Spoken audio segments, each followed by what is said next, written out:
virtually in a hybrid setting. This meeting is being recorded by the West Boylston town staff. Roll call, all members, just pausing. A member just walked in. All right, all members are present. Since he's already standing, let's stand for the Pledge of Allegiance. I pledge allegiance to the flag of the United States of America and to the republic for which it stands, one nation, under God, indivisible, with liberty and justice for all. Thank you, folks. All right. First item on the agenda is a 15-minute period. It's an opportunity for the public to address any of their concerns or questions regarding town operations and programs to the board, except in urgent circumstances. The board will not discuss in any detail or act upon. There could be, in the future, a meeting scheduled on a future agenda.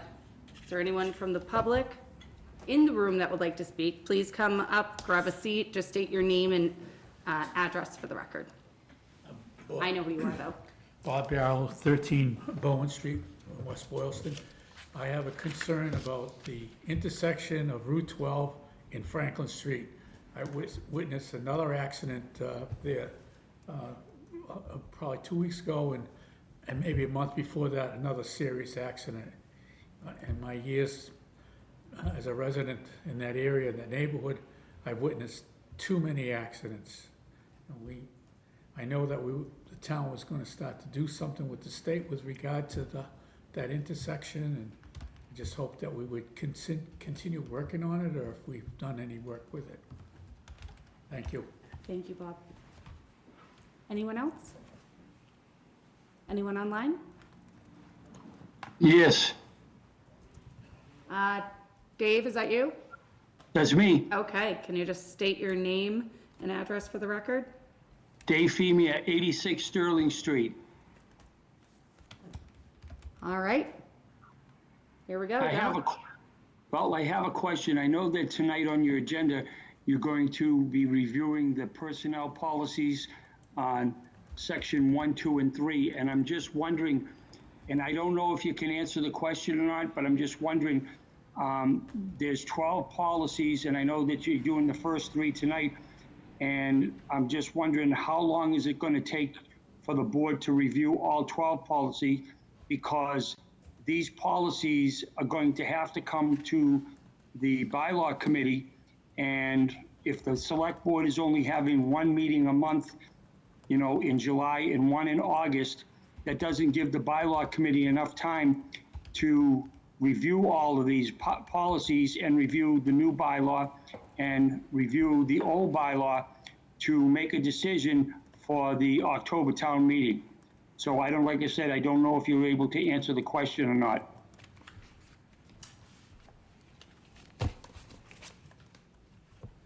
I don't have an answer for you. We'll have to get back, but I think that's something you could direct to the town administrator, and she will get you an answer. Thank you. You are welcome, sir. All right, anyone else from the public have a public comment? Going once? Twice? All right, we are closing public comment. Next item on our agenda is to review and vote to approve the warrants for the period covering June 30th, 2025 through July 16th, 2025, as printed in the warrant. So moved. Second. All in favor? Aye. Next item are meeting minutes for July 2nd, 2025, regular meeting minutes. Are there any questions, concerns, or changes? I have one change. There's, under the section where somebody appointed me for the school building committee, it says Jay motioned and seconded, so. We edited that in the Drive version, and I think the version you have to sign has that changed and corrected. Thank you both for pointing that out. That was actually my question, if that had been edited. Yes. All right, So I'll make a motion to approve the July 2nd minutes. with that edit. Do I have a second? Second? Any further discussion or question? Hearing none, all in favor? Aye. Aye. The next item on the agenda is the three policies that are being, the policy on establishing and adopting policies. In your meeting packet, you were presented a policy with updates. They were redlined. They were also posted. Thank you, Heather, for being able to post those on the town website. That's great. For the public that's sitting here, there were a few grammatical changes in this. Small updates, nothing I see of large change or substance. If anyone would like to say anything about this, I think this was one you edited. Was this one of yours? No, it's not. Who was the one assigned? Oh, you were assigned to this? No, Perfect. no, definitely not assigned, I just have a comment. Go ahead. Where there's a reference to those bylaws, to those policies that come under Article 23, that Article XX111, that needs to be changed to Chapter 86 to reflect the new wording in the new code. Section posted under section of the town's website. That's 48, needs to be 86. Chapter 86 is where it says Okay. town public hearing and public notice. All right. Is there any other changes you have? I didn't see any other changes. That was just one that, just to update it to match our new general code. Okay. Anyone from the board have any changes outside of that? I do have a question on this. So I noticed, we, on the town website, it's for the town admin, maybe you can answer me. So we said, public notice. Do we need to have do we have to give a public notice or a public hearing when you make a considerable changes to the policies? So I think that when we're referencing the Chapter 86, as we just corrected in the bylaw, it takes you to the town bylaw and how the town bylaw prescribes when a public hearing is required and when a public notice is required. And that's fairly well defined in that bylaw. So I think that so long as it's clear in the policy, and I guess I ask that of the five of you, if you feel that that policy clearly directs somebody back to the bylaw where that distinction is made, public notice versus public hearing, or if in our policy, instead of directing people to the bylaw, we should just spell out what is in the bylaw. I guess that's, I guess from the last time we talked about it, I was under the assumption that a public hearing would involve anything that's to do with funds. right. And that's what's specified in the bylaw. Okay. But- So if a notice is just anything that does not, and so that's kind of the difference? Right. So perhaps in the beginning of item 4, the second item 4, where it references the bylaw, if instead of saying in that first sentence that a public hearing must be scheduled, you might use the reference to Chapter 86 immediately, because here it sort of prescribes that a public hearing shall be called. But that really is contradictory to your bylaw. So it does say further down in that same section, it references the bylaw. But I'm not saying this very clearly. If instead you said public hearing or notice? Public hearing or notice, yeah, in accordance with Chapter 86. So my understanding is in a public notice, the board will not entertain any input from the public. So the board can make any decision they want to make. Whereas public hearing, we will be hearing it from the people too, right? Is that right? That is the distinction? So a public hearing is we would open a public hearing, and that then allows, differently than the 15 minutes, people come up and you can engage in conversation. Public hearings for a select board versus planning board or zoning that you're on is a little different, because the only thing we can change in one of those are select board policies. We cannot change, say, bylaws, for instance, or we have to have a public hearing when we're changing fees, or we're changing the cost of items, and we have a certain notice period that we have to put that for. But for our policies, it's a notice and not a public hearing on each one of those. That's consistent with what your bylaw says. Yes. But in this, section A4, the board shall schedule a public hearing to be held at a regularly scheduled meeting to consider adopting a draft policy or amendments.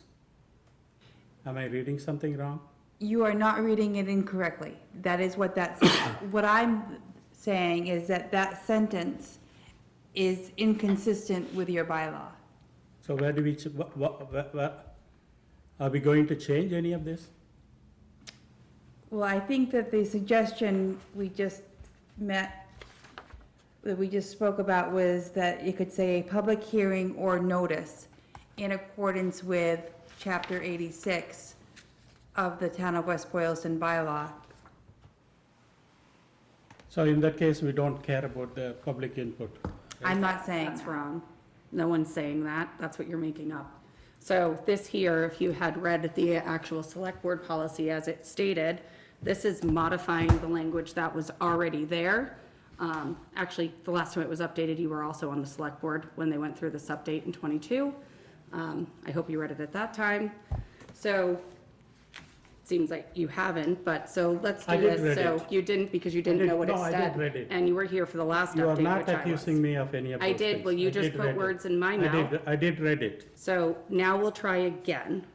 So public hearing requirements. The recommendation is to change the sentence that's on there to align to more on the bylaw that we have. Do you want to, can you just give me that wording again on that language? So,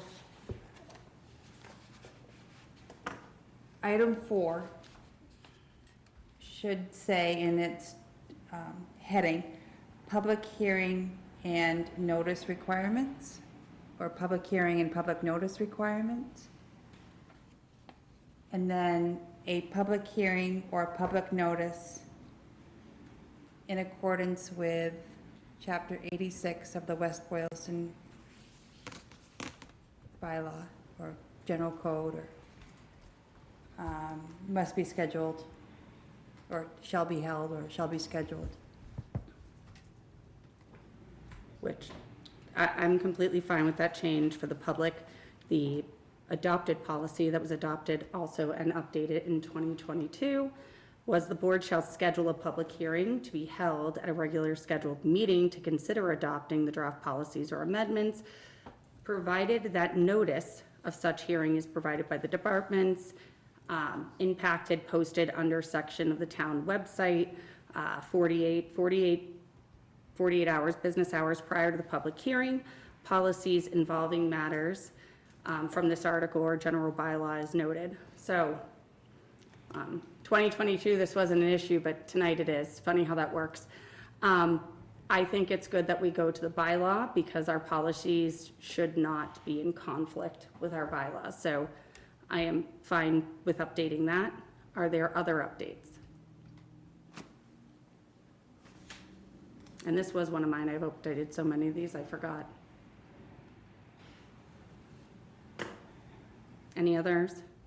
Okay, so is there a motion to adopt the changes of the 2022 updated policy with the language that Heather had just stated Yes, so in moved. changing? So moved. Do I have a second? Second. Any further discussion?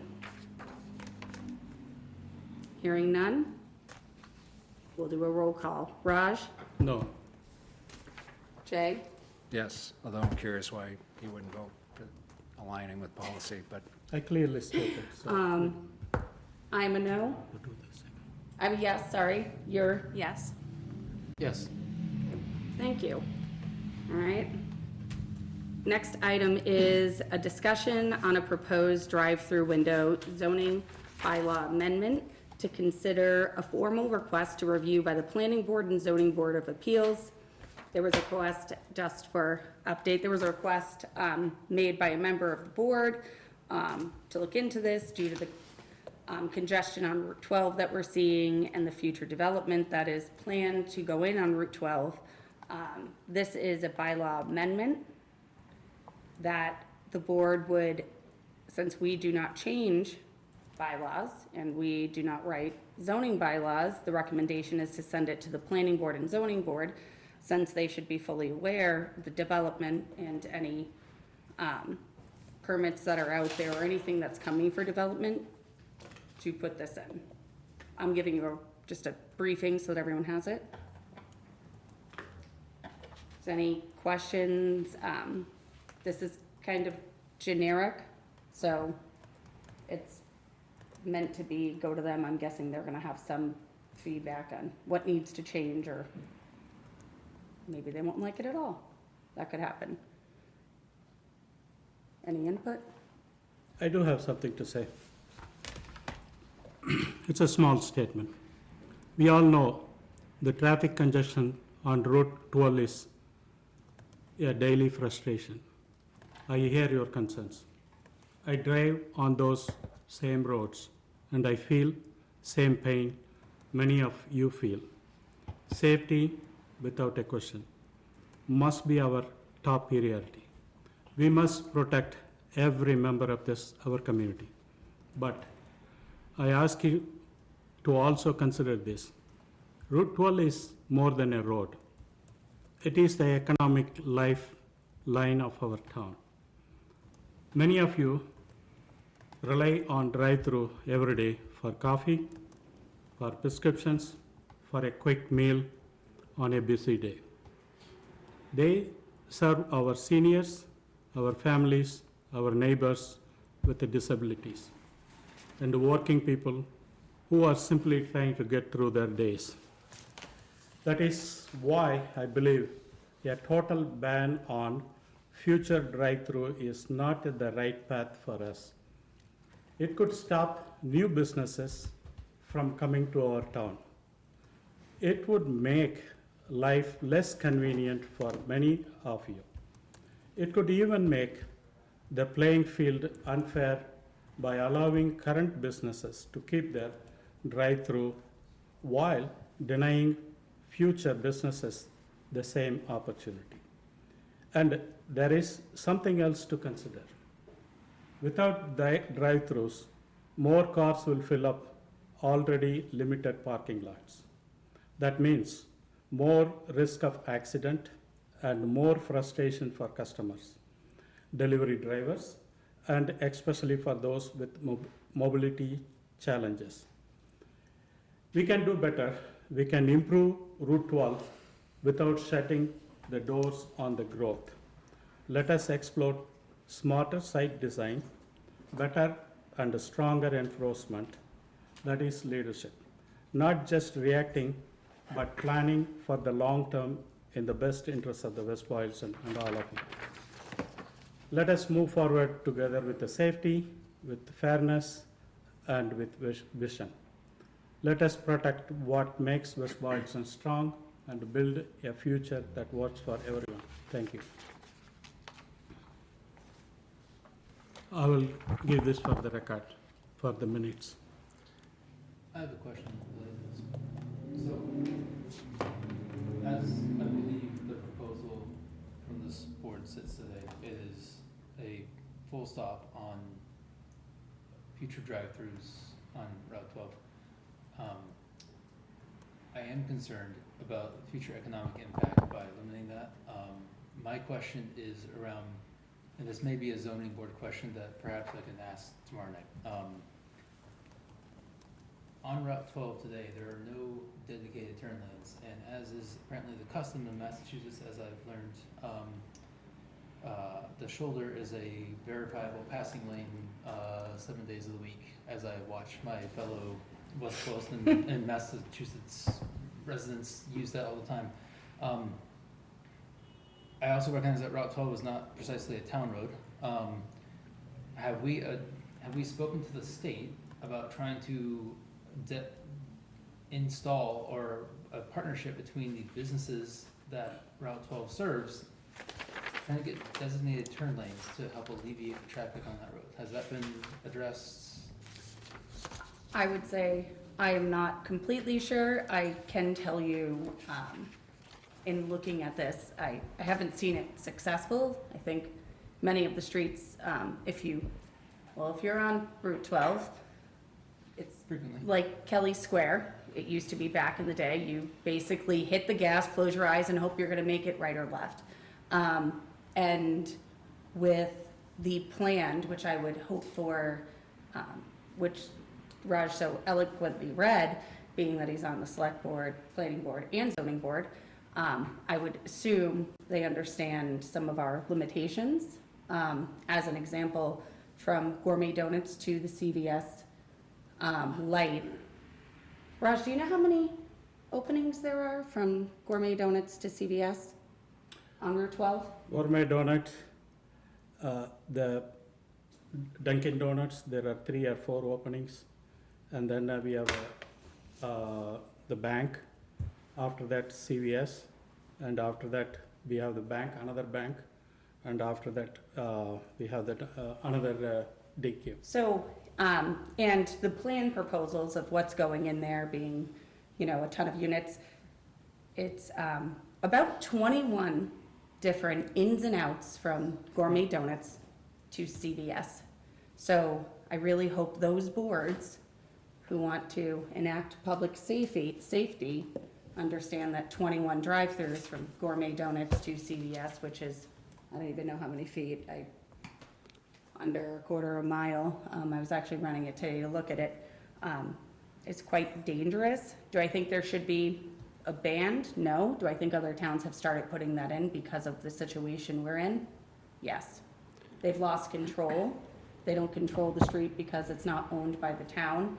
And the reality is, yes, there is economic growth, but as you see they're doing in Holden, they're narrowing the road. And they're narrowing it so you can't drive on the side. It's a narrow road through town to prevent that and to cause less traffic. And that's what they're building in Holden with wider sidewalks on either side. We are kind of in a different situation where it's almost like a 2-lane road on either side. It's how it's being used today. So I think, no, should we ban it? No. Other opportunities, yes. But do I think this being put forward as a policy setting board and the executive board of the town, it's concerning that those other boards haven't looked at that and said, we might have an issue here. That's starting, just the climb in accidents, and, they're not bumper accidents. These are people being T-boned on a regular basis. It really concerns me that these boards aren't taking public safety into mind. So that's what I would say. I'd say it's them reacting to this, and they might say, honestly, David, they might say, we don't like it, and we don't want to do it. We believe it's safe, and we're going to continue developing it the way it is. That's an absolute opportunity. We're acknowledging that we believe there is an issue, there is something here, and we want people to react. But they could send this back and say, we don't see an issue. And then the reality is it sits with them to react. So if they don't take action and this doesn't go through to, say, October's town meeting, it would die here, but at least we're trying to say we think this is starting to be a concern. No, for sure. So this is designed to start that conversation because we haven't had that conversation. We have an awful lot of conversation around congestion on Route 12, but we're not having a conversation around the drivers of that congestion, residential housing, some retail store frontage. That's not the driver of congestion. Food drive-throughs are a driver of congestion. Restaurants themselves are. So as you're talking about cars entering and exiting, why are they stopping? To grab the cup of coffee, to grab the food. So That's the major driver of what's going on Route 12, combined with 21 different ins and outs, right? So, so there's got to be some management to that. What all is going on? So what I've heard in some of the public discourse has been, hey, we've got a lot of congestion. We really like our drive-throughs. Let's not develop any further. That's madness. That's absolute madness. We can develop with some residential housing. We can develop with some retail store frontage. We can reduce the number of ins and outs onto the highway without increasing, that congestion, that stop-start. All those little spots where you can make a left turn and you're crossing the right turn traffic and you're trying to cut across the throughput, like at Dunkin' Donuts, like at Dairy Queen, where we've got people queued up down the street and we have people being carjacked because it's an easy target, right there on the city line. That's crazy. So my invitation here is to the Planning Board and to the Zoning Board of Appeals to actually take some leadership and do something with this. So what I'm saying is, I do understand. Route 12 is a mess.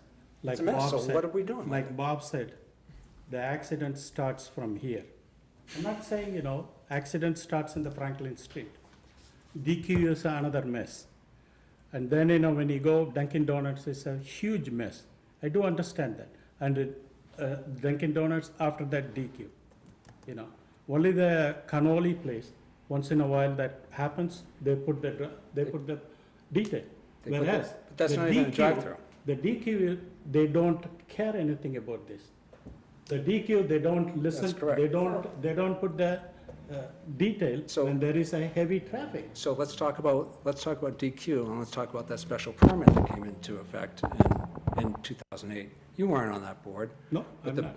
But how do they get the special permit? Let's take a look at this petition. No substantial detriment to the public good would result from granting the variance. Is that true? That's not true. So with the power that already is invested with the Zoning Board of Appeals and the Planning Board, they push through this special permit, even though that is patently not true.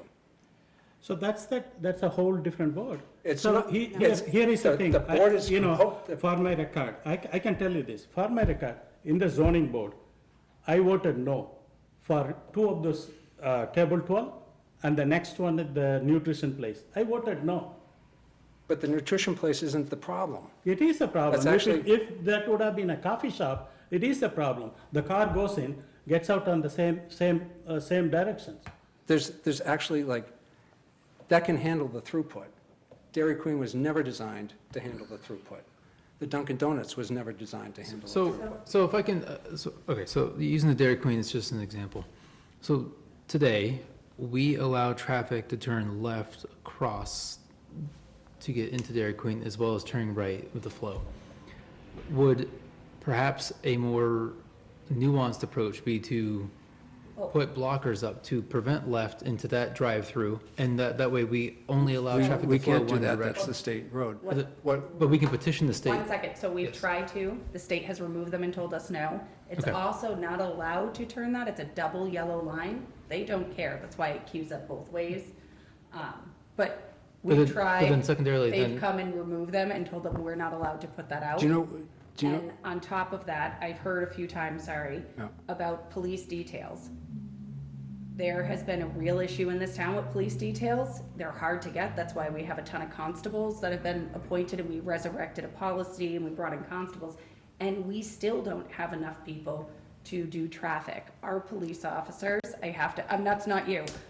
I'm saying this motion because I've heard this now twice from folks on, zoning and planning, was we'll just get a police detail. Our officers are police officers. We have a small amount. They are not traffic cops that sit out there all day policing what I would say is bad variances and no zoning enforcement. That's the reality. So a ban in this position is bad, but when you see variances and special permits being granted and no zoning enforcement, and the excuse that we care, but the reality is if you did, you would not do this, and there's more and more injuries constantly in those spaces.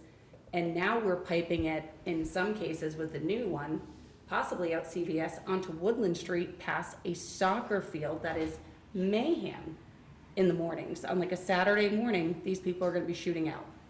So I would say this is a recommendation for consideration. We can vote, we could change it. I actually recommend they change it because that's why they're on those boards. That's why they're appointed or elected, So- is to enforce this. It is not our place to do that, but I think it's our place to say, we see an issue, people are getting hurt, and the boards that are supposed to be reacting to it, we're asking them, we're putting it front and center and asking them to react to it. Here's a simple approach. So with Dunkin' Donuts, simple thing the property owner could actually do, same thing that they do in Sterling just before 190, right? Whereas you come out of the drive-through, you got to take the left, so you can't go out that way. Simple. You know why they haven't done it? Nobody's asked them to, and they don't care. Right? So I'm asking, this bans them all. I would love to see something come back from the ZBA or the planning board that says, hey, we don't want to ban them all, but we want some restrictions on. Exactly, How that's about what that? I'm trying to say, the same thing. So here is the thing I'm looking at. I am all for, I do understand it is a very, very bad road. Route 12 is bad. I totally understand. DQ is the worst place. I do understand. The thing is, instead of banning, can we put a moratorium for, so what will happen is, if we ban it, all the businesses now, whichever has the drive-through, they all grandfather. If they want to do any improvement, they are not going to do it. And also the other problem I see is, if any new businesses want to come into the town with a drive-through, they won't come. That's fine. The question is, But- do we want those businesses? Because the road is already congested, and adding those businesses would cause more Again, problems. if the businesses without a drive-through, how we are going to handle the parking? We do need parking, right, for the cars? Why isn't parking part of the plans that are already in place? Because we don't have the space. That's We don't have ridiculous. the Route 12, No, there is no parking. There's Think of, there's if actually that- engineering anyway, standards that call for the parking. I'm fine, and I think, So, but the point here, Raj, is that you're on both of those boards. yes, Come back with something. yeah, that's, okay. Come back with something. We would love to hear it. But the fact of the matter is, we don't have anything here. All right, so I'm gonna go to David, so I would ask for a motion or request for changes to this one, or a motion not to send it to planning board and zoning board. Not that I don't love debating this, but I know we have more important things to do, and everyone seems very excited about only one item that's on here, two items. David, do you have any changes or thoughts on the current one that you would like changed prior to sending? Or would you prefer not to send it? I'm just gonna try to see if I can get a little bit of. Yeah.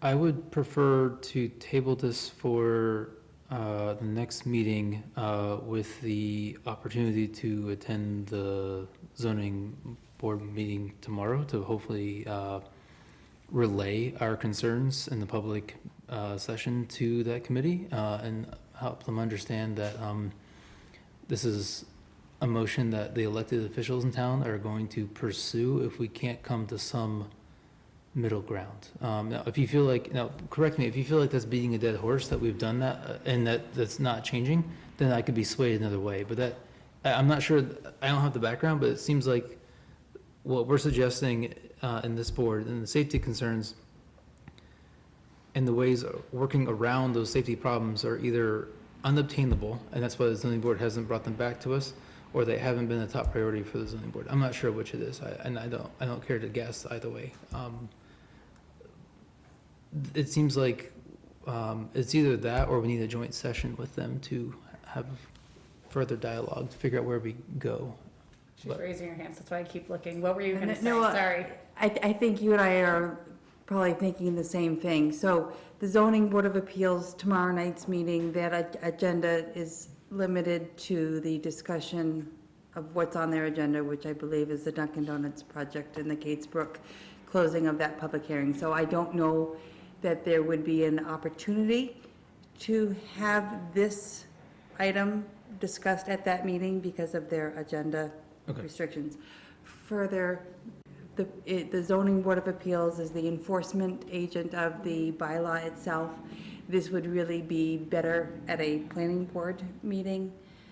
see. So who, under 40A, is the conduit Yep. for bylaw I see. amendment. So I'm not suggesting that we not table it or anything. I just want to make sure that the expectation Thank you. for what can be accomplished at the zoning board meeting is clear. And they would have to post, based on what I understand from the planning board, they have to actually post a public hearing. So I don't disagree with anything you said. This is more of, if we send it to them, then they can put it on the agenda to actually, they go through like a public hearing. Like the clock starts the moment it's sent, right? So Right. they'll have a public hearing, notify the public, where the public actually gets to engage, and they get, kind of like us, we can't react to what's sent, but if you put it on the agenda, then we can discuss it, but anything outside of that, we're almost back. Handcuffed. We can't, Yep. yeah, we can't. Yep. So the thought is, and that's kind of why, this got drafted, is it's not perfect, but it's something to get on an agenda to get a reaction. Like, they could take it and they could honestly have a public hearing and say, not moving it forward, right? Like that could be the vote, and then it kind of dies there. They could, Can we modify what we're sending them to ask for them to provide feedback to us or recommendations based on that? And then send it as is that way? so If we I specifically actually, I ask like for that too. So if we put, if there was a motion, to send this to the zoning board and planning board, with the expectation that the planning board, well, I'm thinking just the planning board, right? Sends the select board their feedback, or what they are recommending. recommended alterations, forward. whether, yeah. Yeah, so, we just recently got to do a ribbon cutting at another business also on Route 12, and, more business is always good. I understand the safety concerns. The last thing I'll ask on this is, for next meeting, could we have the stats if the town's police department has it, of the number of wrecks on Route 12 over the past 3 years? Several people have mentioned that they feel like the numbers are going up. I'm just curious if the statistics support that, or it just feels visceral because you're aware of them. So I'm just curious if it's factual, or is it a little bit more of just a community safety concern feeling? Sorry, go ahead. Can I suggest something else? So the real problem is DQ. That's not the real problem. That's not the. Yeah, that's actually the biggest reason, that's my concern. So there are traffic studies, CMRPC did a traffic study a few years ago. Also, the development that's going in did a traffic study for a certain portion, where they actually count the number of cars and the accidents. Our police department, we could probably get maybe accidents they were called to the scene and those stats, but I do know I recently looked at the study that was done in 2023 or 2024 because of the development, and they count the number of cars and then kind of weigh out what they think that growth would look like without that development or new business. So that was done before we opened up anything else and without the new planned items coming in. But it's CMRPC. Raj, I think you're also on that. And then there's also the planning board and zoning board receives the traffic study that is required to be done when they're applying for this. I do know those links are out there. I could actually send it out to the board because it was a very interesting read coming out of that, and then knowing the developments that are going in around it. So there is some stuff, it's just not, they don't update it every year, so that kind of stinks. I get that, but on the accidents on Route 12, I feel like short of people doing a handshake on the side of the road and agreeing to just pay to fix it, the police are getting called, so they probably have those stats, and I would just, I like data, so I'd just be curious if the number is going up or not. Here's a quick way you can look at it. Some of it's a budgetary choice. We've made the choice to have the police department the size it is. That's why we don't have availability for additional details and traffic patrols and things of that sort. That's a budgetary decision. You'll also see the effect of automobile accidents in your own personal auto insurance. So every time somebody has an accident, every time a car gets stolen at Walmart, every time somebody gets carjacked at Dairy Queen and there's a stolen car, that all gets factored into your risk profile at your auto insurance. So we're paying for this stuff one way or the other. It's fair. But I think, I also like data, so that's why I went looking I for these love data, reports. but And I went and found them online, and I was like, oh, there they are. So I can send those, but Heather, I imagine if you could get us the numbers over the last few years from the police department, if they have it, and then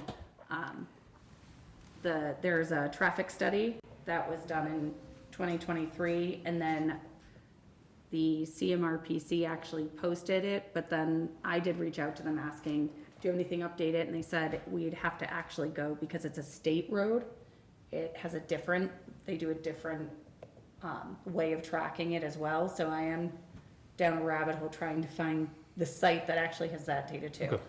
Okay. But there is some, so I'll tell you, I was down a rabbit hole, I did find some. So what I would say is, what's in front of us now would be, I typed this, sorry, as you were talking, so motion to send the zoning bylaw drive-through to the zoning board and planning board with an expectation that the planning board send the select board feedback or recommendations on changing, or if they're moving forward, or if they're not moving forward, and explanations as to why either one. Did I summarize it? Is that I good? think it's fine. Okay. Then I would just need the Because motion. I recognize the town's safety for concerns. I would love to hear from those boards that have theoretically a more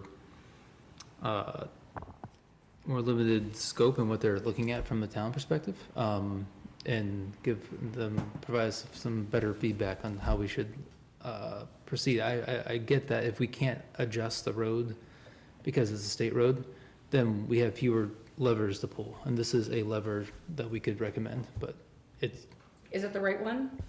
The reality is, it depends, right? Like, it's all in hindsight.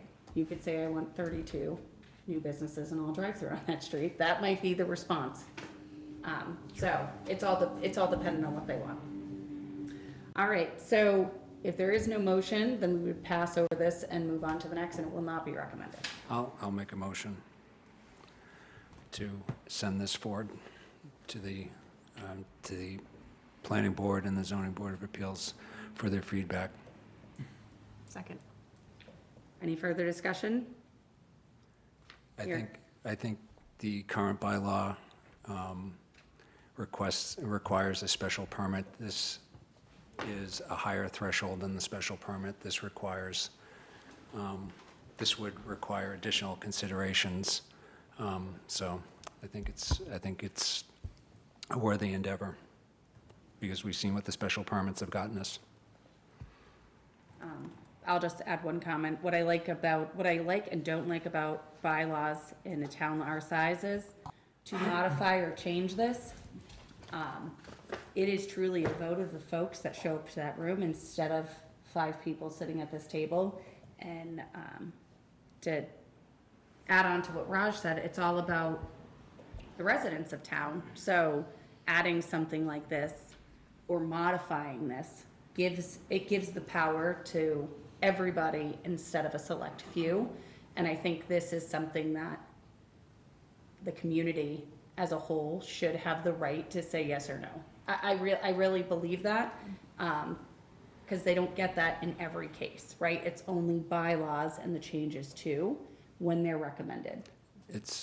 I totally agree with you. So I totally agree with you. It's up to the town. It's up to the town meeting, town people.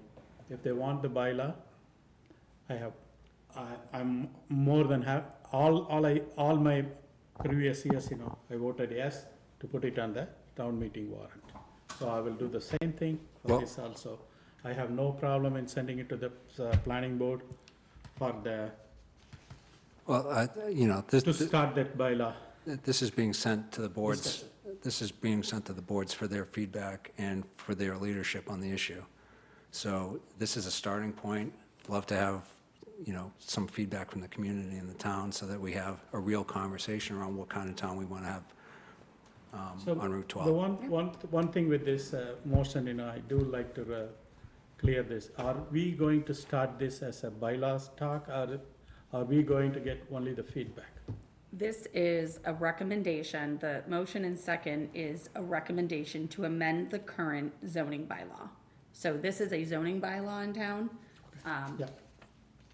That they would, and this would go, if the planning board wants it, makes recommendations, they move it to the zoning board makes recommendations, they move it to bylaw committee then makes recommendations, it gets to a warrant, the warrant gets in front of us, and then we take a vote. That is all the steps to get something on a warrant in town. So that's how this would flow in this case. All right, no further, go.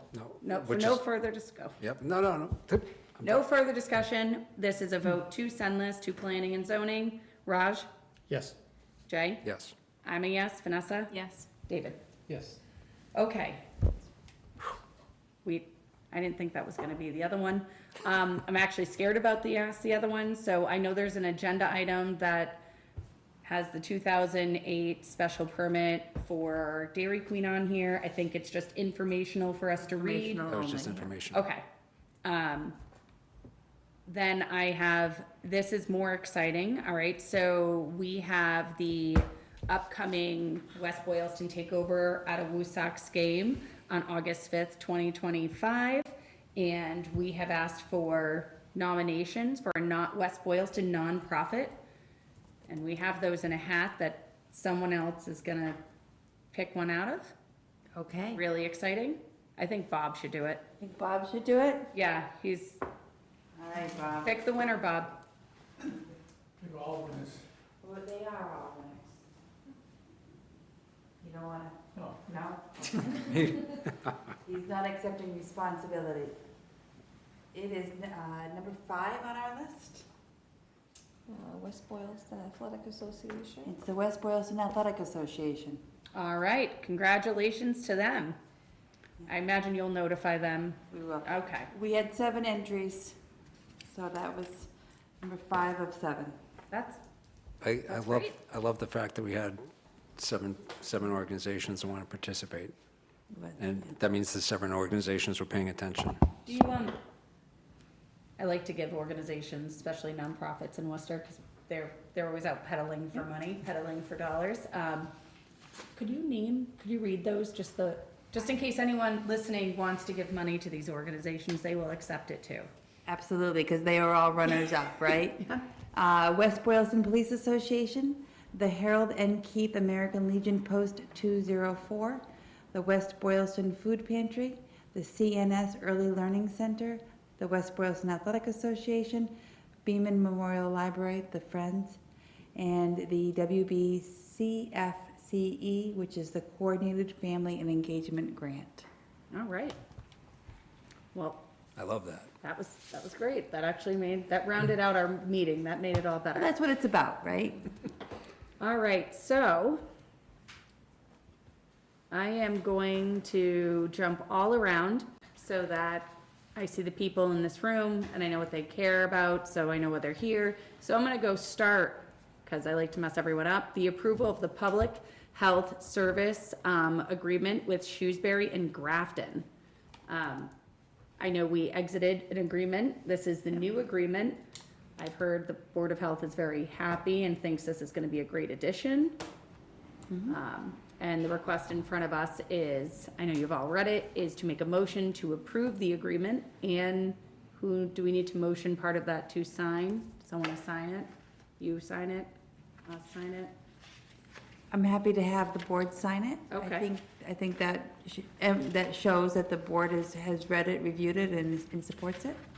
All right, this contract is a sum of $3,000 a month with sorry. Total sum of $36,000 for the period of July 1st, 2025 through June 30th, 2026. I'm just reading that because It is a one-year contract so that we make sure that this collaboration is something that we want to continue without a three-year commitment. and I do love, just for the public, because I know a lot of them reach out, there is a termination agreement in here. So the termination language is that for any reason or no reason, with a 30-day written notice, we are allowed to get out of this agreement without penalty or having to pay any additional funds. That matters very much to me, and I know to a lot of you, so this, I think, was a great agreement. And at that time, I would say I'd accept a motion to approve and sign this agreement. I'll make a motion to approve and sign this agreement. Do I have a second? Second. I do have one question. Go ahead. Do we know what the fee was per year with our previous agreement? The exact same amount. Okay. Yeah. So we were able to come in at the same entry. Any other discussion? David? Yes. Vanessa? Yes. I'm a yes? Yes. That was quick. All right, I'm gonna go then to the next item that I've selected, that's not in any right order. So the school building committee. So the last time we met with the superintendent. We created a school building committee at that meeting, and we also at that time appointed two representatives from the select board, David and Vanessa.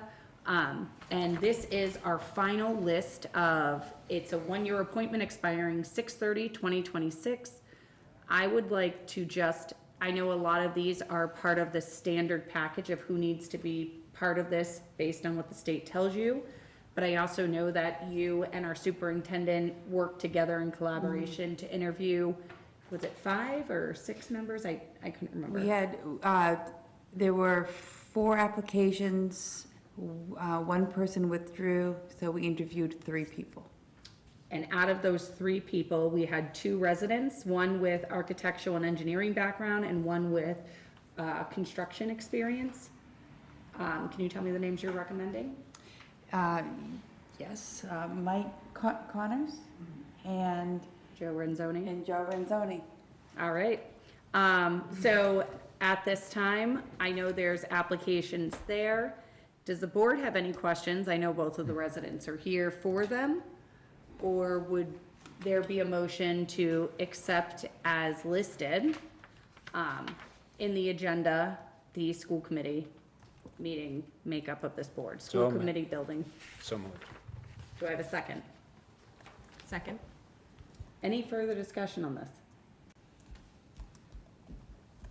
Good luck, guys. All right, all in favor? Aye. Aye. Congratulations. All right, now I'm gonna move back up. I did that to save you guys a little pain. I'm gonna move back up to our remote work policy. Did you need them to sign anything? No? Sorry, we're all out of order, but I mess everyone up with this. This policy is new, and it was drafted by Mr. Morrissey, so I'm gonna let you kick it off, and then we'll go from there. Sure. So at the last meeting, we voted to create such a policy. What this policy does is create a framework for remote work arrangements. So what will often happen is that arrangements can be informal with, kind of hazy expectations. What this does is creates a formal framework in which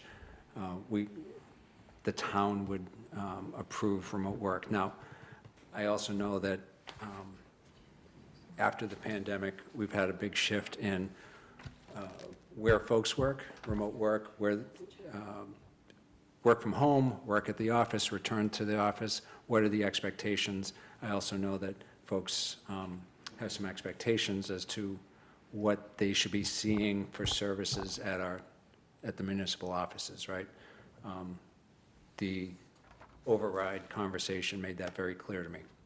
So what this does is this sets forth a framework by which we can meet the expectations of the town, we can meet the expectations of our employees and create a framework by which we're documenting the process by which we decide what positions are eligible for remote work, how that remote work gets done, where that gets done, and of course, what folks can expect from our employees. So that's the rationale, that's the framework that I put together, and I'm happy to have some conversation around what all the specifics of the policy contains. I'm gonna switch over to Heather. Have you read this? Do you have any thoughts on it, recommendations? The only one that really, I wonder if we reword eligibility, because I think it's any roles that are under the state, like there was some like emergency roles that couldn't be work from home. It was like, our fire, our police, our DPW because of snow removal. There were like certain ones, I don't know if this, maybe it does, it could, maybe it's just called public safety and it's all under that umbrella. That's the thought there, it's public Okay. safety. Also, there's an additional out or circuit breaker there where job descriptions would have to be current, and then, which would contain, an allocation of, is this eligible, and then accepted by the school, the select board. So there's a couple of outs there that would allow us to have that conversation as to what positions might be available. So I think that there does need to be some conversation around what positions we're including in this. We do have a number of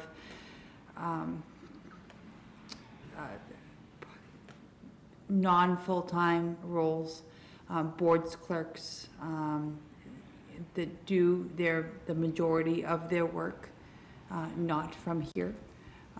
So I just want to make sure that as we're assigning which job roles, that we're mindful that that not everybody that works for the town of West Boylston actually works here in Town Hall. The majority of their work is done from home.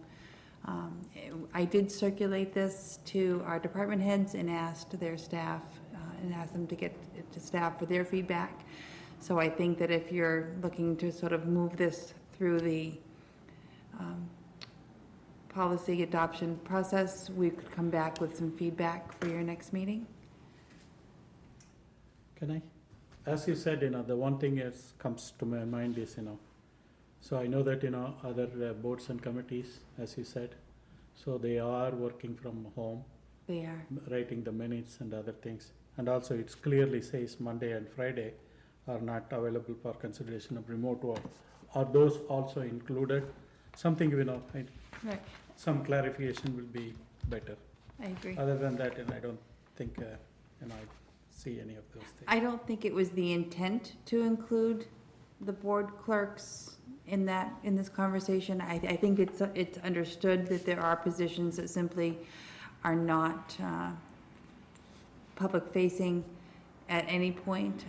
So I just want to make sure, though, that we're capturing that so Sure. that it isn't a, And also, the schools are not included in this, right?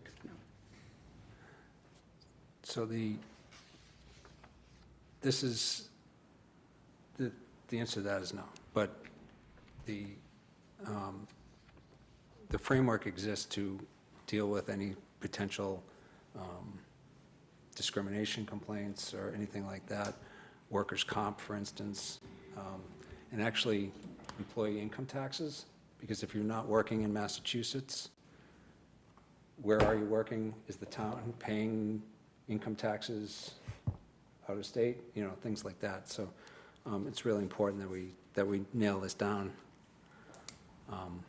But the feedback from the other departments would be great. So I would certainly on the- appreciate that. This is developed with, several other Worcester County communities in mind, and then Massachusetts more generally, but. Simple correction, on the hybrid work structure, on the second paragraph, after the period, it says day.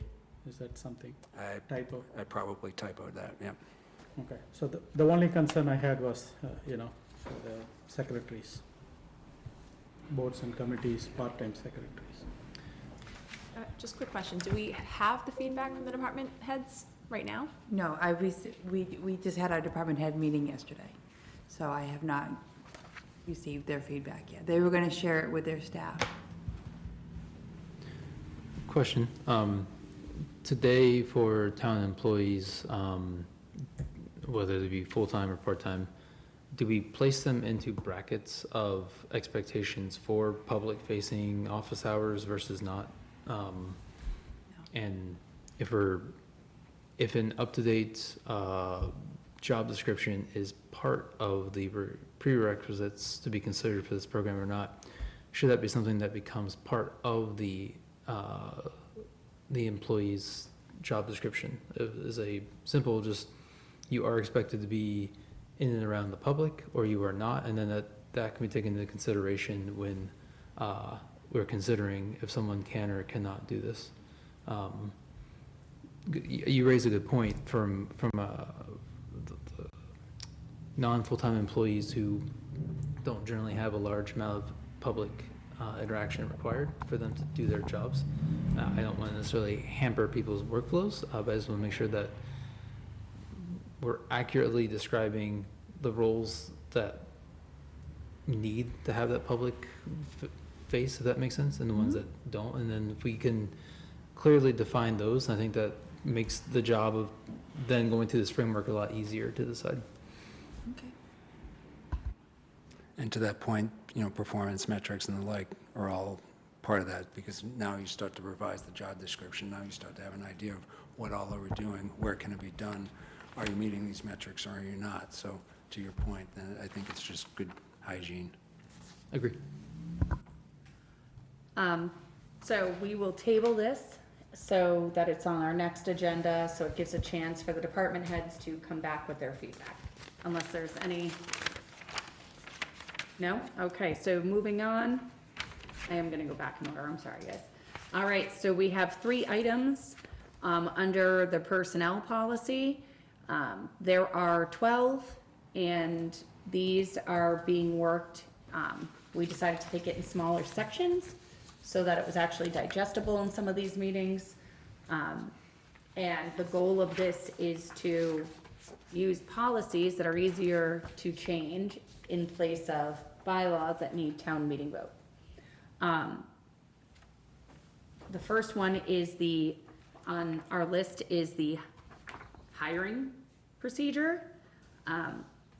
I'll be totally honest with you folks, I didn't get a chance to look at the bylaw, to read it, to match it to these, but I'm guessing, I'm hopeful one of you did, but if, I would say I can't speak to this, so I'd have to have someone speak to this on who put it together, or what the changes are, or if there are any changes.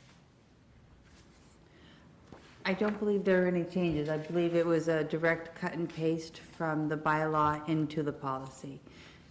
For number 1, but not for all of them so far, correct? Because like number 2, I know there's definitely a change, but for number 1, I didn't see any changes. Okay. So, as I look at this kind of raises the question that I've been asking about the finance policies. This all looks like, so for instance, this personnel policy, number 1, hiring procedures should be something different than policy. This is how we go about doing it. So if we're going to create a policy, we should say, generally speaking, our policy is promoting from within and will advertise available positions. The rest of this stuff talks about how we're going to go about doing that. So,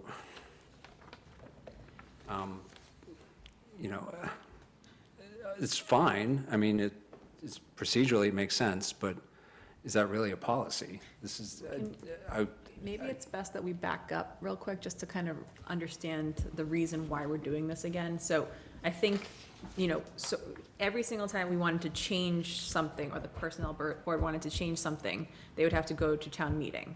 So this is taking it out of the bylaws and putting it into a policy. So it's basically, I guess the first three that I did go through them, and they're pretty standard, but going forward, I think what I would like to see is more of like a red line document, if possible, to see what exactly is changing and what's being taken out of the bylaw versus staying in the bylaw. If that's possible, just so that we can make sure that we're, not taking out something that, in my opinion, should be going to town meeting. Okay. I have one question, Heather. I don't know if you know the answer to this. Is it normal to have all of these different policies or procedures that are voted on by the select board? Like, is this normal in communities? I know there's best practices, right? And principles for hiring, but did we just customize this? So now it's like this massive customized cake and we're trying to like So I think narrow. it is more common, I believe, for the personnel policies to be this detailed. I think, to Jay's point, the financial policies, I think those policies are definitely running into more of a how-to than these are the best practices that this community wants to have. I think that your personnel policies are still well within line with what your select board authority and policy setting mission should be. So yes, on personnel, maybe not so much on your financials. I just think that a lot of the stuff should just be in an employee handbook, and perhaps we, approve the employee handbook. I mean, but a policy should just kind of be general statements of, this is what we want to provide. I don't know, I just thought it seems Yeah. like a lot of going through the select board ones. We just had one on the agenda that I didn't remember I even updated because I've just been updating, you know what I mean? There's 100 of them we're doing, and 2 years I won't be sitting here, and someone else hopefully is, every year they're looking at these and refreshing them, but the reality is you've got to weigh that with actual business that you have to get through, and this will wind up just like what we're seeing the policies, these wind up falling off and not getting done. So I was trying to look at how do we simplify it so that you can hire people and do the standard things, right? You need to have background check or whatever the standard items are for hiring a person. Because I imagine they have to go through it. I don't know, I just feel like we always, instead of doing things easier, we customize everything and then it turns into a 6-page document. But if the personnel board wants all of these documents too, I mean, I guess I'm not gonna, they have to update it, so it's. Well, I definitely think that the personnel policies should be a policy that is reviewed and updated regularly by the select board. What the content of that personnel policy should be, I guess, is a good question, and we can certainly, as we're going through these, maybe have a conversation, or I can certainly work with the personnel committee to see what they feel could be eliminated from the policy document per se, and put into more of a handbook that is a addendum or an appendix to your policy. I just think, I have no problem with the 3. I'm happy if any of you do, but I had no problem with the 3 that was here, but part of what I was seeing was, the very first one, number 2, all positions should be publicly advertised, and I'm like, we know that, like, you have to abide by certain things. There's like, it just seems like you have to have to me, it seemed like this needs to be at the town clerk's office, this needs to be on this town website, and I'm like, now I feel like the policy I read saying at the Mixter building, you need to have this pinned to a board, and I'm like, that building hasn't been here in, I couldn't even tell you how many years. So I just don't wanna also, I don't have a problem with these, but it's almost like if they went through this and then redlined this to like what they actually needed, like, do they need all of this? They'd probably have, maybe not. So, not advertising a position, if you were to remove that from the policy, I do think that opens Pandora's box. But, So, but, I mean, maybe that might not be the best example because I think that's where the transparency for the hiring process comes into play. but I think and to tag on to Graham, my please. point is, I think our policy should say it should be advertised. Okay. Where it gets advertised? This is probably fine. I just was looking at this and I'm like, if they went through this and said, you know, would there be things that came out of this? Like the applicant shall complete the application and or submit cover letter and resume prior to advertisement deadline and I'm like, Yeah. I Yeah, don't know, no. but it just seems like we made it so I- big. But Sorry. in conjunction with the financial policies, I think what we should be saying is, generally speaking, this is what we want this to look like. And each individual area that's responsible for carrying out those policies should have their standard operating procedures. Like, why do we have to get this far into the weeds? I mean, as long as your standard operating procedures follow the policy, then I feel like I messed all this up for you guys. I'm sorry. No, this is great feedback. And I think that Crystal, when she was going through this exercise, really wanted to maintain the integrity of what was in the bylaw itself and just remove that.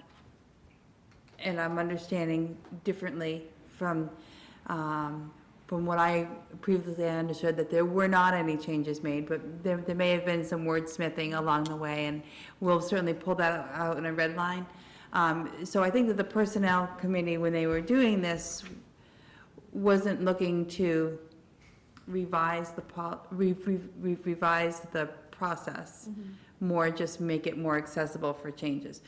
If, hearing from you tonight, you would like us to take a sharper pencil, I am all in favor of that, and we can certainly do that. I gotta open up Pandora's box. I feel like no. I'm fine with the way it is. I just thought, did we overcomplicate it? Like I just did we make it so big that now we're trying to like make it 87 policies instead of just being 3? Yeah. Well, it was already overcomplicated, so we're just now taking it and making it more accessible. But certainly, we can work with the Personnel Committee we'll call a meeting more quickly than not and see what their thoughts are on. Sorry. I just had So, a question. yeah. So, I mean, the idea for this particular project was to take it out of bylaws so that you can make changes quicker. Now, if we wanted, say we adopt this and we want to make a change to one of these, then where does it go? It would go, do you want me to speak to that? Go ahead. So I think it would go, the request would go to the town administrator, say a department, we're running into this with the vacation right now. Right. So the department would go to the town administrator and say, hey, this language doesn't really fit, or this is not really understandable, we need to make a change. So she would then send it to the personnel board, they would review it, make the changes, it would come to you to approval like the policies. So we would be the final decision versus town meeting. Correct. Correct. Just like the rest of your policies. Right. But I do think that this was just a simple copy paste. There was no changes. Well, and maybe this is different from the time she was here, but there were a couple changes, like for policy 2, the very last sentence was taken off, just little things, and I had only gone through the first 3.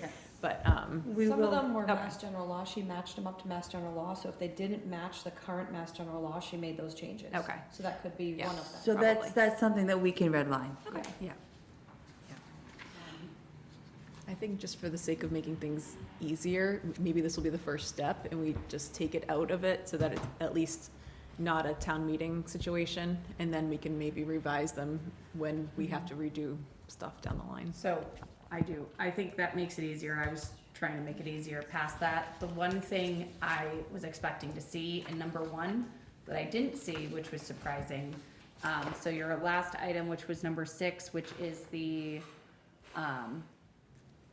really it goes through like the employee needs to take a physical exam, drug toxin screening and tests for safety sensitivity and public safety positions, but I'm thinking anybody would have to do that. No, that's concerning. So I think that speaks to CDL drivers, because that is a federal requirement for them to have that testing done. So I didn't see in here. So that might be good to call out too, because I would assume if I go for a job, I have to have a drug test. Like it might be my line of work, but I've never gone somewhere where they didn't do a background check. Where I work, they background check, credit check. I don't know how many scans I have to just open up a computer, but on this one, I would assume, we've had a problem in the past where they were supposed to do a physical exam, did not happen, no one was notified, and we didn't have anyone check the box. There's been questions about quarries, who runs them, who manages it, who signs off. I guess in other communities, I found this out the hard way, there's actually a background check done by their individual police departments. You fill something out, they do a background check, and they provide that to the hiring authority, which is town manager or town administrator. Here, it doesn't note basically any background check, drug screening, or, Is that a Number separate five. policy? Number 5 speaks to it. Perform background checks as required with the consent of the applicant. but that to me is like, it's kind of open, like, well, I would say, no, right? You don't run it, it's not a requirement, it's at your discretion. Then we don't hire that individual. Right. I agree with you, but I've been on this board a little bit, and I've learned I've had, you know what, I've been burned a few times, we're gonna go with that. Okay. I'm just wondering, I like this one, but I do believe that we So be more, need to have. maybe be more explicit, that background check shall be with a criminal history board, that it, instead of removing, making it more clear the consequent of not, Well, that's where it's like, I think there's, what I told is it's all at the discretion of the hiring person. So if they don't want to do any of that, now I have someone working for the town that has had none of this done, per se, just example, and is out in a park with kids. And we get phone calls, right? And then I'm sitting on the back end of that going, now I gotta ask really invasive questions. So what I found in other towns is some of the pre-employment recommendations or requirements are the hiring authority shall require any prospective employee to undergo a background investigation conducted by the police department. Additionally, the prospective employee must complete a physical exam, including toxicology and drug test screening for all positions. This exam must be performed by a physician designated either by the town or their physician, but they have to actually provide you, in this case, the proof that this has happened before they step foot in a position. The purpose of the examination is to ensure the individual is able to perform the essential duties that they're applying for in that position. All pre-employment requirements must be completed prior to the employee's official start date and only signed off by the town administrator. I know this is stuff I literally found from other towns, but it puts what I believe the authority back into the person we hire, who's, at the end of the day, responsible. we're all gonna come to you anyways, Right. and now you're gonna stand there saying, So I guess what I'm hearing, in some cases, we want less, and in some cases, we want more. I think some of them are around some Maybe- cases, so what I'm saying is some cases very different than this. So a logical human would look at some of Right. this and say, posted it on outside of the town clerk office on a Yeah. posted Yeah. board is very different than we kind of let them do screenings, but not really, and there's no check and bounds, so I think it's very different things. Yeah. We have 6 different things on policy 1 that are all actually kind of restating different it's really based around how you promote them, how you move them, how you fill a vacancy, and how you address current employees. But if I'm thinking this is a hiring one, I think it would really be focused on how you conduct those things. But that's what I personally read this and was like, it's actually telling you how you're allowed to, how you conduct interviews, or you review applications and perform reference checks, like administrate any skill or competency test. I'm like, I don't even know how we would do that. Like, just some of them, it's very different than, it seems like we have all of these rules on how we post things and where we post it and how many days and how we do it. But not a lot of them to say, these things should be your number, like, that should be number one if we're gonna hire you. And if you don't get past that, I don't actually care about all the other stuff. This is my one person opinion, is I have no problem with any of these. I think I want it out of the bylaw. I think this is a fantastic exercise that the Personnel Committee has done. But the pre-employment requirements, I need them to go back to the authority that we hire to run the town.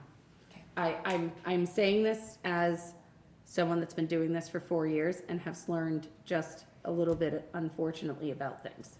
Okay. Is that saying fair? Does anyone disagree with this? Am I being ridiculous to add a few of these words? I think I agree with your assessments on how to handle standardizing the pre-employment screening process. Yes, so there will be, for example, the police department, I don't have the authority, and I never will have the authority to run those particular background checks. But they're done federally, so police department, they have to do. Yeah, they go through a- I just wanna make sure that we're, I will say police department, does run, it's illegal. They can't actually hire a police officer without going through They certain. run a different background. Yeah, they check. run a So, different, okay. With okay. Cory checks, there's different Cory checks that are For applicable different- for different, levels. levels, whether it's a volunteer, whether it's an employee, whether it's, there's different categories, and you have to check that as you're doing the Cory check. It also depends on the access that an employee has to vulnerable categories. Yeah. So for example, somebody working at the senior center may have a different Cory level than, say, The admin somebody downstairs in the treasurer. But that's why collector's I'm taking it out of their Yeah. hands. Because Okay. that's why I want to do what the other communities do, which it goes through the police department who runs it, and their access is very different, and they provide, do you have a DUI? Have you had drug charges? Have you hurt children? Have you been in a physical assault? That information is private employment information that then isn't provided to you, and you are making the decision knowing that information, because I used to do Little League Cory checks. It was the worst actual thing I ever did in the community, and I was shocked when I had to run them. But it takes it out of a bunch of people in department running different levels of Cory checks versus I think that. one person is Cory. Yeah. So we will add that language, and we'll look at it from an administrative, Yeah. and then come back with thoughts on that.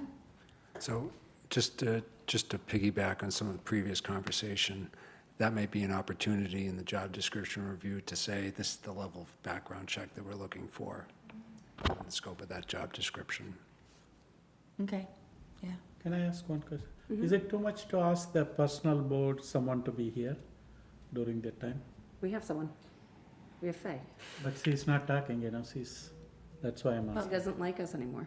Well, it's just me. I'm just Judge saying, you. I'm just I've saying, answered some of she's, your questions. yeah. So, So we can, let us come back with this, but we're gonna add more, because we wanna keep the process moving.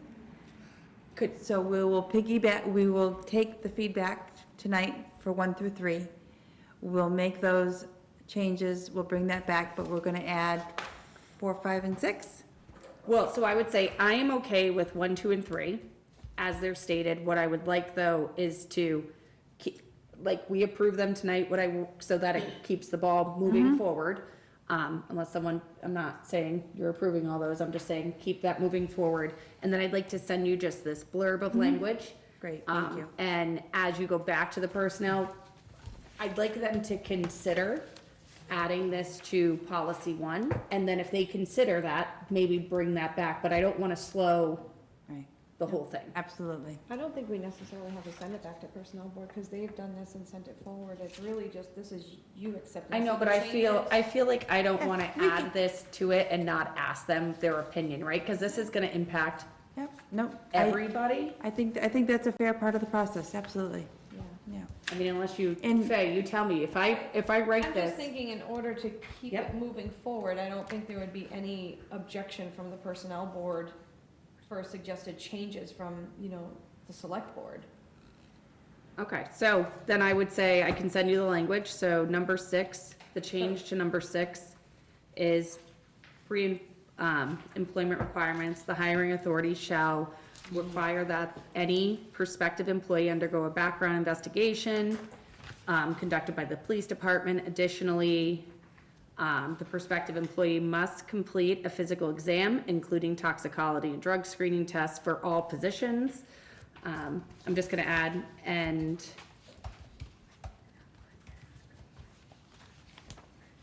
that information will be provided to the town administrator, right? That keeps the protection of everyone involved, and they don't have to, we don't have to worry about it getting out.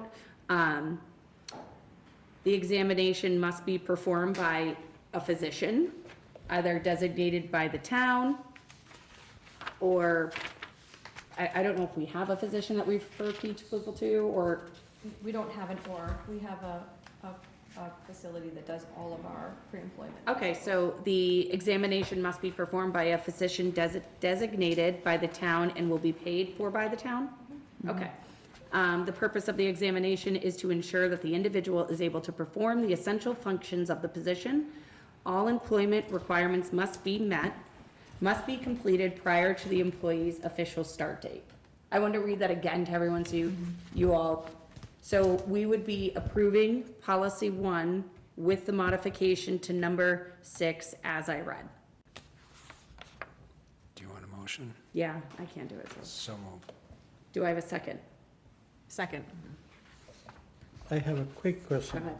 Does it apply for the union employees? Yes? And I'm sending this so I don't forget it, folks. All right, so I have a motion, a second. Any further discussion? Hearing none? All in favor? Aye. Aye. Aye. Raj? No for me. I'm not comfortable.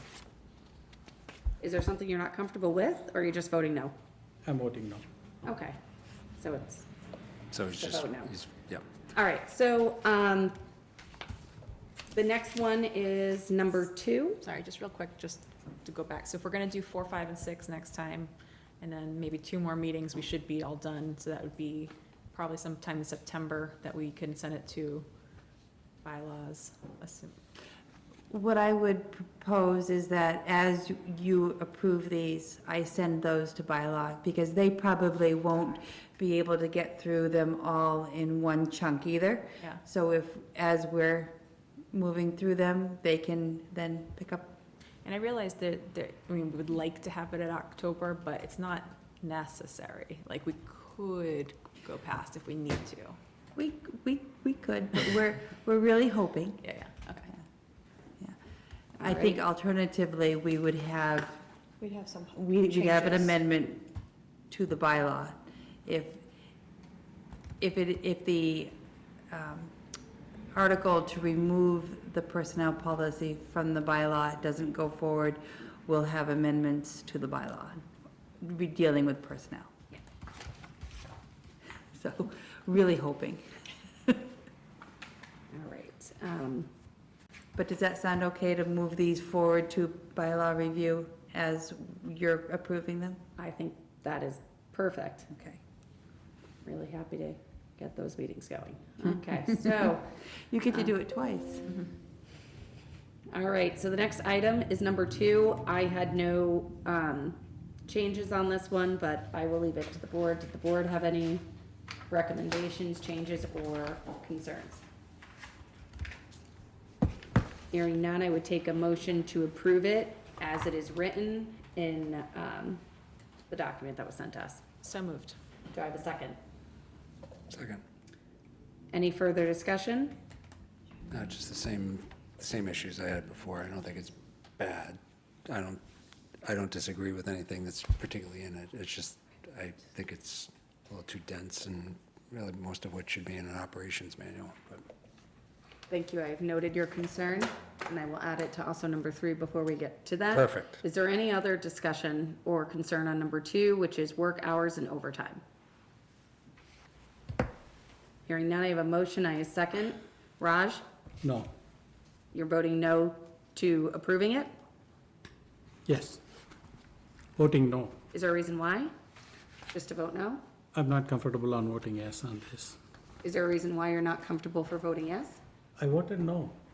I know, but so maybe we can get the answer for you. No. You're just voting no to I'm everything. not. Okay, that's fine. Do you, Basically, this is a representation of the current bylaws, so I mean, So I'm not comfortable. Yes. The thing is, what I am not comfortable is, taking out of the bylaw. And also, I'm not comfortable in jamming through this personal policies without a public hearing. So public notice, you all mentioned public notice is enough. So, which makes me wonder. So without any public input, we are going to take it out of the bylaw, and then we are making it as a policy, and we are voting it on the one meeting, one things. So that's why, I'm not comfortable in voting yes for this. Anyway, you have the majority of the vote. That's fine with me. Send it to the town. If the town people likes it, I'm fine with that. this was on, can you remind me just real quick, Heather? We've had this on 3 agendas for, actually, I think since you started. Actually, it was on your first agenda, so you're almost 90 days into it. I'm over 90 days You're over now. 90 days, You're okay, stuck so you're with over me. 90 days. So we've had it on every agenda, we've talked about it quite a few times. Have you received any public comment on this? Because no one's come in 90 days, or reached out to me or you, and these are posted online. Has there been anything? I have not received any public comment. Okay, So- so, for this to be, for us to take this out of the bylaw, we'd have to have the bylaw removal approved at town meeting, correct? correct, it goes through the bylaw So does committee that- so to make that- sure it matches up. So there's actually a process there. Yes, and then it goes in front of the people to vote on it. All right, so I have no, yes, yes. Yes. Yes. Okay. I'm gonna go to number 3, which is vacation leave. I'm gonna note that you've already stated what you've stated. We're gonna pass over that. Do I have a motion to approve or recommendations to change? So moved. Do I have a second? Second. Okay, any further discussion? Hearing none. Raj? No. Jay? Yes. I'm a yes? Yes. Vanessa? Yes. All right. The next item on our agenda is the very exciting pilot subcommittee that has been put together and is appointed by the Select Board for 1 year, expiring 6/30/2026. It looks like we have 3 members, which will be a Select Board member, David, we have a finance person, Ray, and Board of Assessors, Branford. Is he the head of the Board of Assessors, or he's just on that? Okay. And then to be determined, you have applications out for 2 residents? Yep. Oh, Yep, we have. I have the other one, sorry. yeah, No, we have Eugenie Smith and Jim Ryan. James Ryan. Ryan? Yep, sorry, I opened up the old agenda No, and it that's said okay. TBD. So we have 2 residents, you've interviewed them, you think they're great candidates? David and I both met with Yeah, them.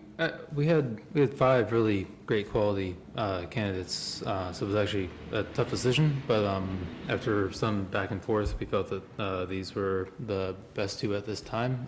We hope that the other folks that expressed interest will come participate in our meetings as well.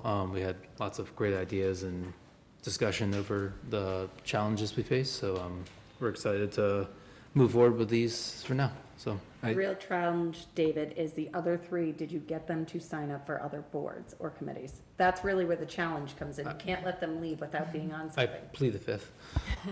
Okay, all right. I'm just really excited that you had 5 people come forward on that, because this is a really, it's an important issue. It's one that the state just doesn't care about what, Central Massachusetts at all. So, I mean, the only way to get any sort of visibility is to start taking some action here, so.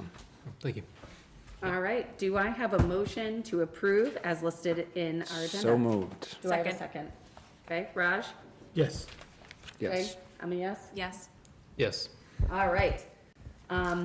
Acknowledge, it's very sad, our town clerk Damien, effective July 11th, 2025. She has been with us 4 years, Just about 4 years. just about 4 years. She's going to another community, so we're just acknowledging it. It's not a vote, but I thank her for her service.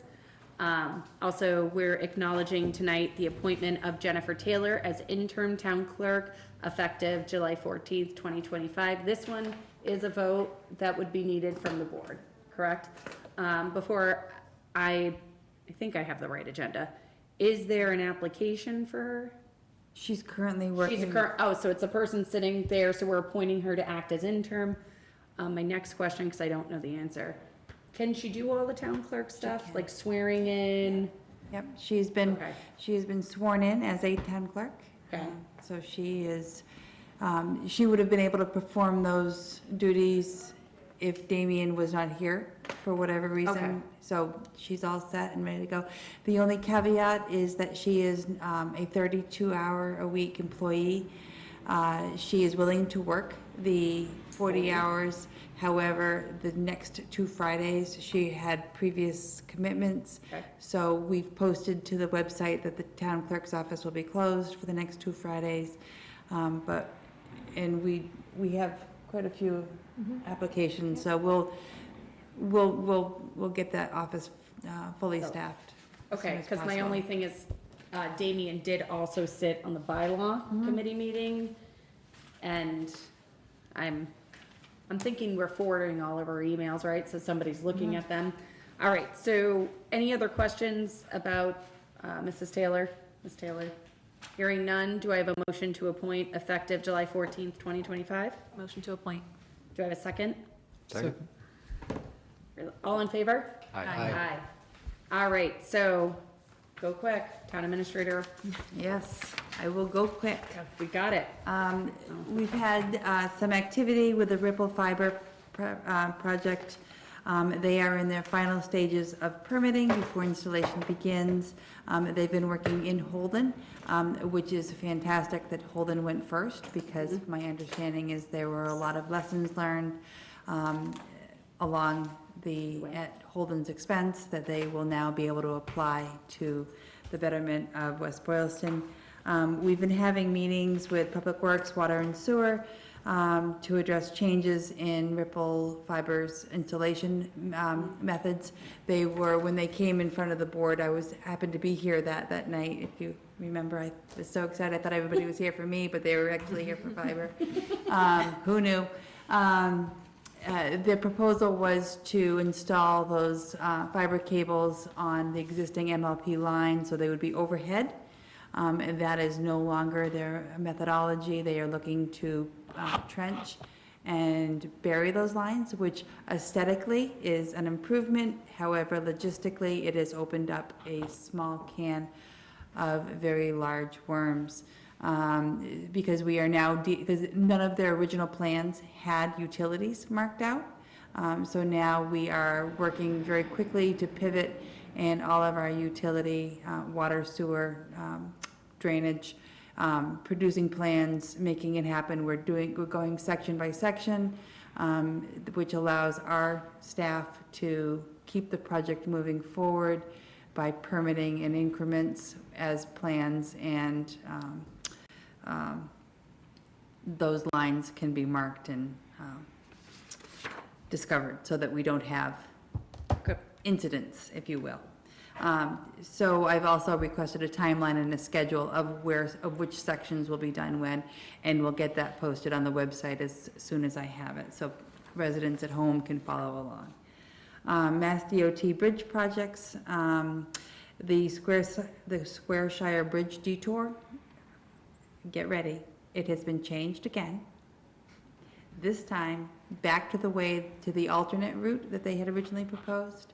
I did give you an email on this. I was maybe a little boastful that I was able to, flex a little muscle at DOT.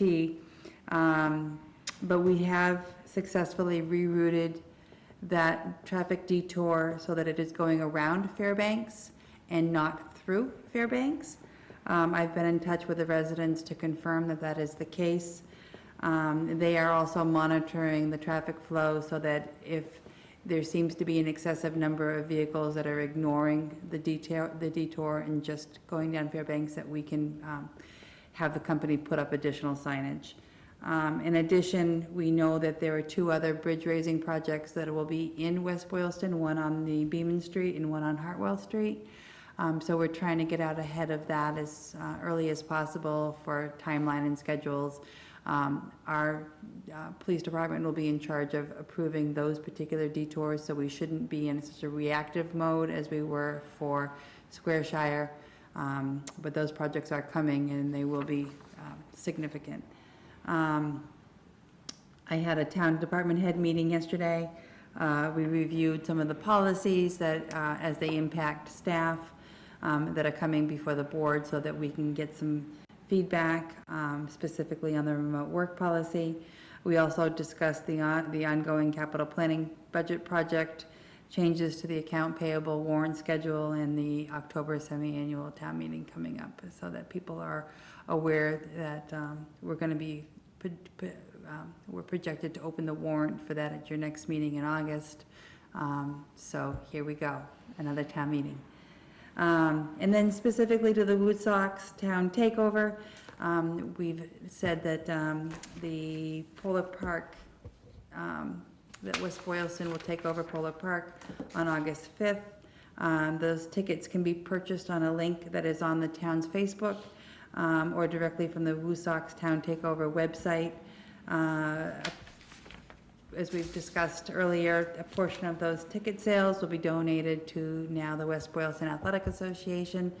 And when you are purchasing those tickets and you're using the Woodsox Town Takeover link, there is an upcharge than if you were going to, I saw the faces. So there is a increase because they are preloading each ticket with $5 for concession stand credit. Oh, okay. So as residents are looking at these ticket options, it may make sense for them to purchase their tickets through the regular box office, which would be a flat fee. Those tickets, the proceeds of those tickets do not go to the Athletic Association. So I guess their methodology is that if they preload the concession stand money, you're paying a little more for the tickets, and therefore the nonprofit is getting more money because they're not rerouting the concession stand money. So that's how they justify that. But I just want for transparency to make sure that residents know that those tickets are more expensive, but that is a credit for concessions. Good. When you send the notice to this organization, you're going to send them the link and stuff? Because I'm thinking they have a whole email list that they'll send it to get ticket sales. And then can we post something? I know we posted something like a QR code or. Yep, we've updated the post to explain that and that scenario. Hopefully you did it more, hopefully you did it more articulately than I just explained it. I'm sure you did. okay. Thank you.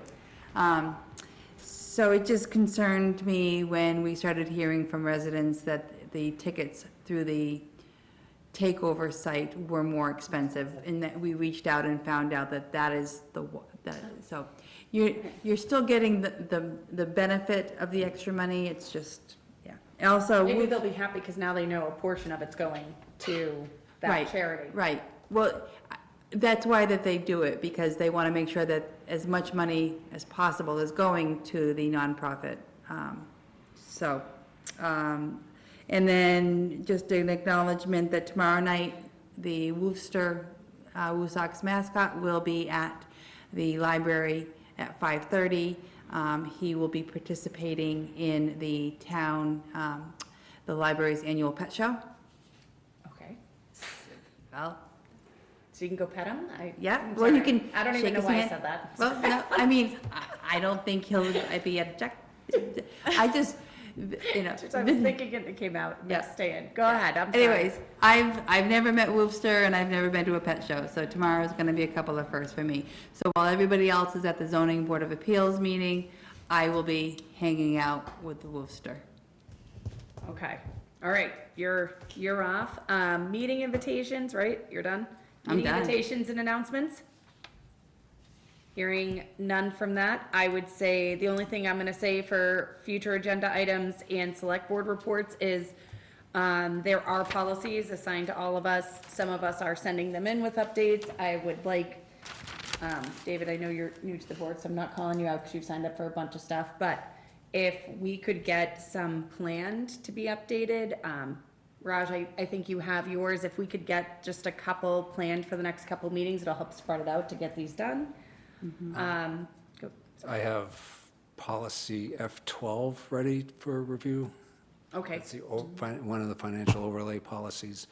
I actually have two policies that I'd like us to consider adding to our library.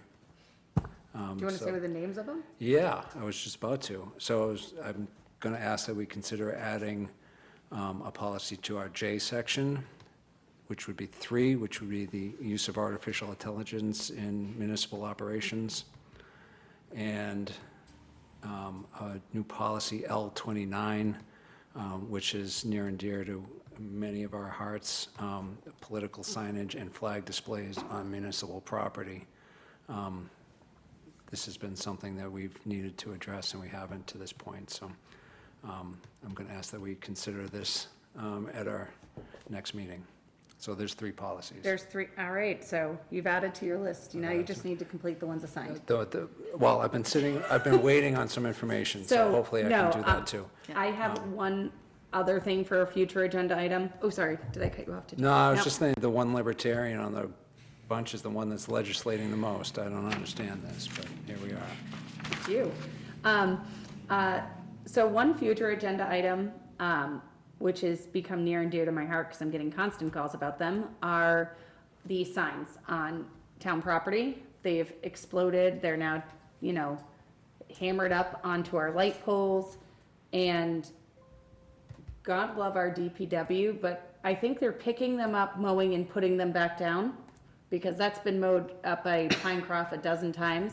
I'd like for consideration, because I know it's a zoning, they're not legally allowed to be there, to be picked up and thrown out.